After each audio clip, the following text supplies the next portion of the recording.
했습니다.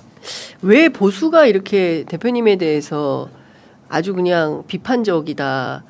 특히 이제 2030 젊은 세대들에게 소위 얘기하는 그 진보의 위선 뭐 이런 거에 아이콘이라고 하는 게 맞겠습니까? 뭐라고 표현해야 돼요? 왜 저는 2019년 뭐라 해야 돼? 멍해라고 해야 네, 되나? 저는 한 번에 없어질 거라 생각하지 않고요. 이제 2019년 조국 사태 또는 조국 수사 이후에 제가 유죄 판결을 받았지 않습니까? 네. 지금 왈가왈부하고 싶지 않은데 예. 지금 이제 그때의 정치 검사들이 친윤 정치 검사가 지금 이재명 대통령 수사했던 걸 다 알고 있는데 저는 시간이 걸릴 거라고 봅니다. 조국 사태 또는 조국 수사에 대한 평가도 사후적으로 있을 것인데 지금은 다 감당하고 2030의 비판이나 불만에 대해서 제가 받아 안고 그 판결이 옳았다 수사가 옳았다 말하기보다는 2030의 주거 문제 일자리 문제를 해결하는데 제가 앞장서서 그걸 통해서 제가 이제 해결을 해야죠. 돌파를 하겠습니다. 네. 대표님도 그러면은 평택에서 계속 정치하시겠습니까? 아니면 이번 이후에 혹여 부산에서 기회가 생기시면 부산으로 다시 가시겠습니까? 부산으로는 돌아갈 수가 없죠. 지금 이렇게 했는데 네. 이제 평택에서 승부를 걸어야죠. 네. 그 대표님께서 서울에 집이 있는 걸로 알고 있는데요. 네네. 평택으로 이주하시면 집도 처분하시겠습니까? 지금 서울에 있는 집은 재건축 상태라서 들어갈 수 있는 집이 없습니다. 첫째. 그래요? 예, 예. 아, 재건축 완공이 되면 아, 그렇구나. 예. 지금 제가 서울에 전세 살고 있고요. 예, 예. 새 집이 완공되고 나면 그걸 이제 팔으라고 말씀하시는지 모르겠는데 그걸 집을 사고 파는 문제는 그때 판단하고 사는 거는 그 평택에 살아야죠. 예. 네. 평택에 사시겠다. 네. 이제는 그러면 평택 사람 조국 이렇게 되는 겁니까? 네, 그렇게 이제 선언을 했고 예. 저 주거지 이전하고 모든 네. 생활 환경을 차례차례 옮겨 나가는 작업을 해야죠. 예. 지금 뭐 바로 하루 아침에 되는 건 아닌데 네. 이제 지금 준비를 하고 있다는 점 말씀드리고 싶습니다. 네. 만약에 이번 지방선거에서 민주진보 진영의 정치인들이 대승을 하게 된다면 그래서 이제 대구시장 김부겸, 부산시장 전재수, 울산시장 김상욱 뭐 이렇게 해서 쭉 뭐 경북은 좀 어렵다고 오준규 후보 이렇게 나오는데 이렇게 되면 중앙 권력, 지방 권력 그리고 의회 권력까지 모두 석관하는 대한민국 역사상 최초의 상황이 벌어지는 겁니다. 그러니까 이른바 개혁의 골든타임이라고 네, 보여질 네. 수 있는 건데요. 지금 보면 어제도 보면은 이제 많은 분들이 많이 열받으셨을 것 같은데 검찰 여전하고 언론 여전하고요. 사법 여전하고요. 뭐 이거를 진짜 그 굉장히 강도 높게 개혁 과제를 밀어가야 된다라고 생각하는데 어떻게 보십니까? 전적으로 동의를 하고요. 네. 과거 문재인 정부 때 같은 경우는 행정부는 이제 민주당 정부였지만 네. 국회 의석이 부족했지 않습니까? 네. 그 당시에는 검찰개혁 공수처 만들고 수사권 조정하는데도 바른미래당의 동의를 받기 위해서 개혁 강도를 낮출 수밖에 없었어요. 근데 지금은 행정부와 입법부 모두 민주개혁 진영이 이제 장악하게 된 상황 아닙니까? 네. 저는 이게 뭐 100년 아니 1000년 만에 오는 그런 천재일류의 기회라고 봅니다.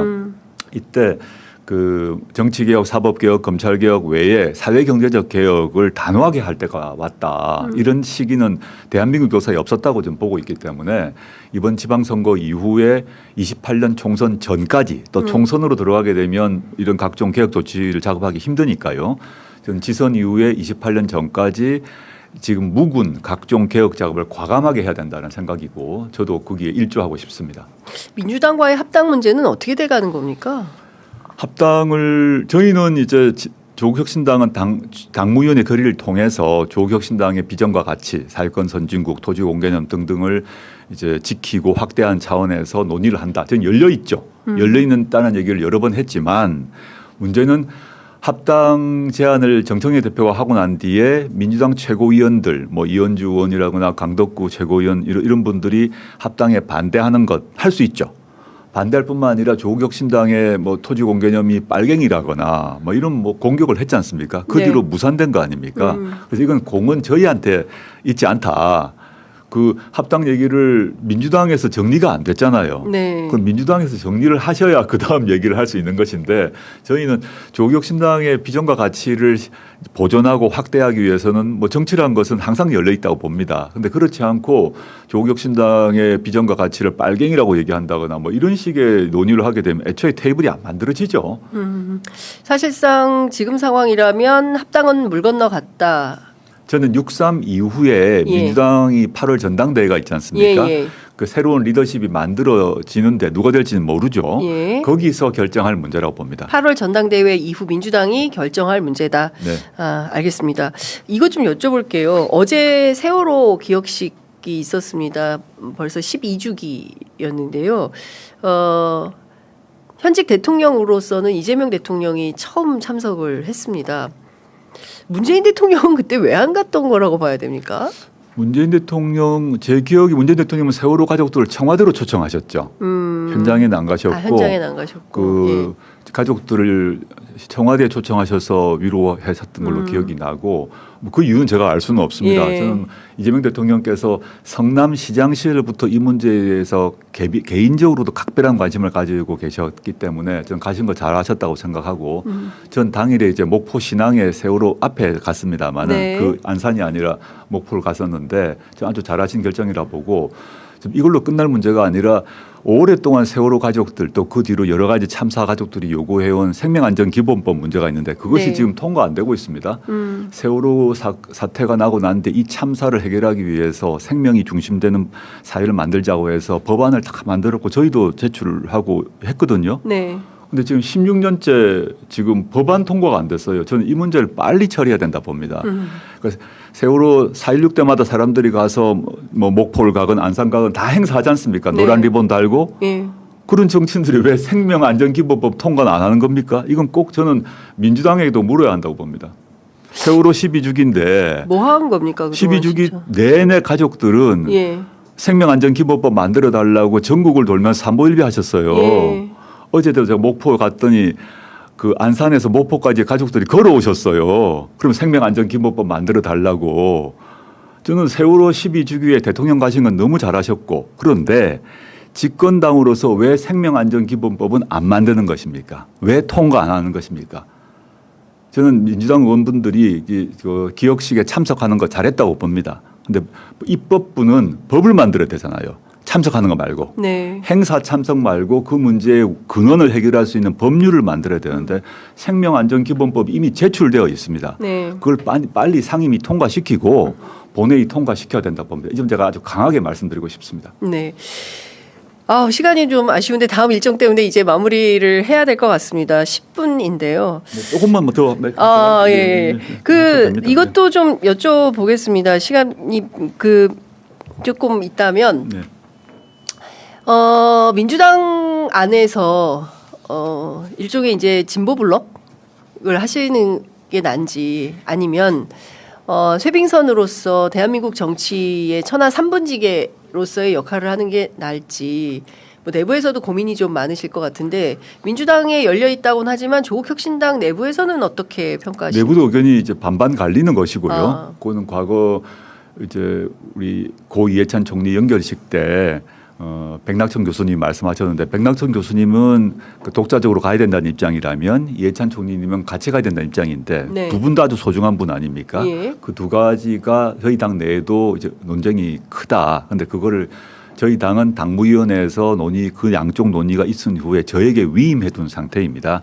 저는 핵심은 조국혁신당이 민주당보다 좀 진보적이고 개혁적인 비전과 가치 정책을 갖고 있지 않습니까? 이것을 포기하라 그러면 합당 논의 자체가 안 되는 거죠. 또 비난한다. 그럼 아예 안 되는 거죠. 그럼 이 조국혁신당의 더 진보적이고 개혁적인 비전과 가치 정책을 어떻게 할 것인가에 대한 논의를 할 수 있다 그러면 테이블이 만들어지겠죠. 그 점에서 조국혁신당은 열려 있다는 것입니다. 네. 오히려 닫혀 있는 곳이 민주당이죠. 그 민주당 안에도 워낙 스펙트럼이 다양해서 이 합당이 필요하다라고 판단하시는 의원들이 꽤 있는 반면 또 반대하는 분들이 있는데 결과적으로 이 양쪽의 판단은 차기 당권 구도에서 각자 지지하는 후보 진보의 경향성과 맞닿아 있다라는 그렇게 분석. 보입니다. 네네. 그래서 민주당 내에서도 보수 성향이 강한 분도 있고 진보 성향이 강한 분도 있지 않습니까? 네. 그게 이제 8월 전당대회와 연결되다 보니까 조국혁신당과의 합당 문제를 그 8월 전당대회와 연결시켜서 사고하시는 것 같고 네. 이재명 대통령 같은 경우는 당대표 하실 뭐 생각이 전혀 없으실 거 아닙니까? 그러니까 이분 예. 이재명 대통령 같은 경우는 민주진보 진영의 외연을 확대하고 이재명 정부의 기반을 확대하는 관점에서 합당이 맞다라는 지론을 밝히신 거 아닙니까? 예. 그러니까 그렇지만 또 당대표를 노리는 주자들 사이에서는 생각이 다른 것이죠. 그런데 그에 대해 또 현실로 저는 인정해야 되고 네. 그 문제는 아까 말씀드렸습니다만 조국혁신당은 조국혁신당의 비전과 가치와 정책이 유지되고 확대된다는 차원에서 열려 있는데 민주당이 이 문제를 해결하지 못한 것 아닙니까? 그래서 그것은 민주당에 달려 있다고 생각하고 있어요. 이른바 역3당 합당론 이야기가 있습니다. 진보 좌쪽으로는 조국, 우쪽으로는 홍준표. 예, 그래서 판을 넓게 써서 좀 대한민국의 너무 질이 멸렬한 이 지역 정치와 특권층의 이제 그 결박당에 있는 방식의 정치에서 벗어나서 좀 새로운, 그러니까 일종의 이제 새 판짜기. 그래서 이게 뭐 이재명발 정계 개편 뭐 이런 얘기도 정치권에서 나옵니다. 지금 이재명 대통령의 구상 이제 중도 확장 전략이라고 합니다만 중도 확장하신다고 해서 진보 블록을 포기하실 분이 전혀 아니죠. 네. 근데 이제 진보를 포기할 분이 절대 아니다. 절대 아니죠. 그분은. 예. 그래서 저는 이재명 대통령께서 우측 인사들, 국민의힘 인사를 많이 이제 이렇게 많이 데리고 왔지 않습니까? 네네네네. 그 경우는 본인이 글로 가실 분은 전혀 아니라고 보고요. 예. 그래서 지금 뭐 여의도권에서 지금 말씀하신 역3당 합당에 대해서 크게 판을 짜서 압도적 그 이제 이 구도 자체가 아예 국민의힘이나 내란 세력을 완전히 눌러버리는 압도적 힘이 만들어지는 거 아닙니까? 네. 그런 경우는 아까 홍준표부터 조국까지 한 틀에 있다. 이런 예. 구상까지는 하신다고 봅니다. 예. 그래서 조국혁신당과의 합당이 본인의 지론이라는 점을 여러 사람 특히 수석 통해서 알리고 또 동시에 홍준표를 오늘 만나시는 거 아닙니까? 네네. 그럼 저는 뭐 대통령의 우중은 분명하다고 보는데 그런 크게 판을 형성하겠다는 대통령의 생각을 민주당이 실현할지는 또 민주당이 달려 있죠. 왜냐하면 민주당은 그런 문제를 민주당의 후보분들의 가까이는 8월 당권, 네. 멀리는 30년 대권 문제로 생각하시기 때문에 이재명 대통령의 큰 구상을 받아 안아서 실천할지 문제는 민주당에 달려 있는 것이죠. 네. 그 역시. 아유, 오늘 세 차례 민주당에 달려 있다라는 말씀 좀 주셨는데요.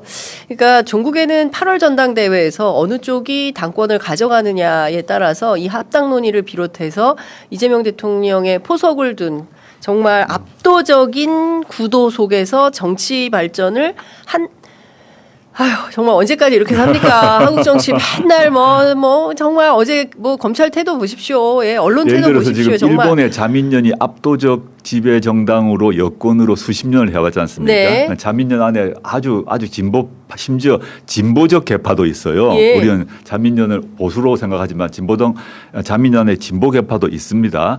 물론 똑같이 할 수 없습니다만은 그 정도의 지배 블록이 형성되어서 합리적 보수부터 진보까지 한 블록 안에 있다고 생각하면 뭐 극자와 극우가 완전히 주변화되고 안정적 지배 구조를 형성할 수 있고 그 힘을 가지고 압도적 힘을 가지고 각종 개혁을 힘있게 밀어붙일 수 있죠.